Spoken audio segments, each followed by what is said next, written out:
So maybe tama ang pangulo, tama ang Vice Presidente sa pagkaka-describe sa kanyang ama na masamang damo. Pero yung tungkol sa matagal mamatay, ang pangulo naman nung siya'y nagkasakit at mukhang maraming humihiling na siya ay mawala na dahil maraming gusto na siya'y mawala sa pwesto. Anong sabi ng pangulo? Huwag naman kayong masyadong excited. Pangulo, ang administrasyon na ito ay tumutupad sa batas. At least, ang sabi niya ay masususpend kung nakikriticize. Alam naman natin na kinakasuhan lang naman kung nagkakaroon ng fake news, nagpapakalat ng fake news. Kung sinususpend, wala pa po akong nabalitaang sinuspend.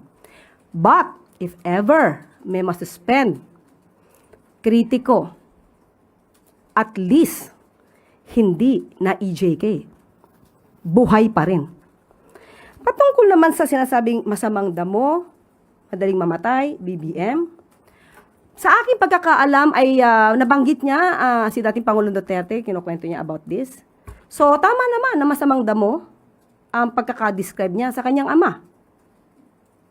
Dahil, sino ba ang umamin na siya ay pumapatay?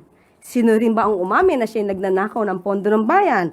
Sino rin ba ang umamin at tingin po natin ito ay nasa lahi na nila? Sino ba ang umamin na may assassin?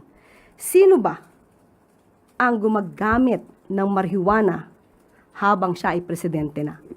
Yan naman ay inamin lahat ng kanyang ama. So maybe tama ang pangulo, tama ang Vice Presidente sa pagkaka-describe sa kanyang ama na masamang damo. Pero yung tungkol sa matagal mamatay, ang pangulo naman nung siya ay nagkasakit at mukhang maraming humihiling na siya ay mawala na dahil maraming gusto na siya ay mawala sa pwesto. Anong sabi ng pangulo? Huwag naman kayong masyadong excited. Diba?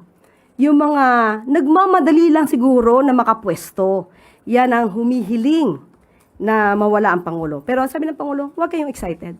At uulitin ko, kapag ang Vice Presidente ay walang binabasang script, lumalabas ang tunay na kulay, lumalabas ang tunay na anyo. Kung kayo mismo nakakakita na hindi maganda, para sabihin ito, mula sa pangalawang mataas, nag-o-occupy ng pangalawang mataas na posisyon. Ibig sabihin, mali ang kanyang ginagawa kahit ito ay pabiro.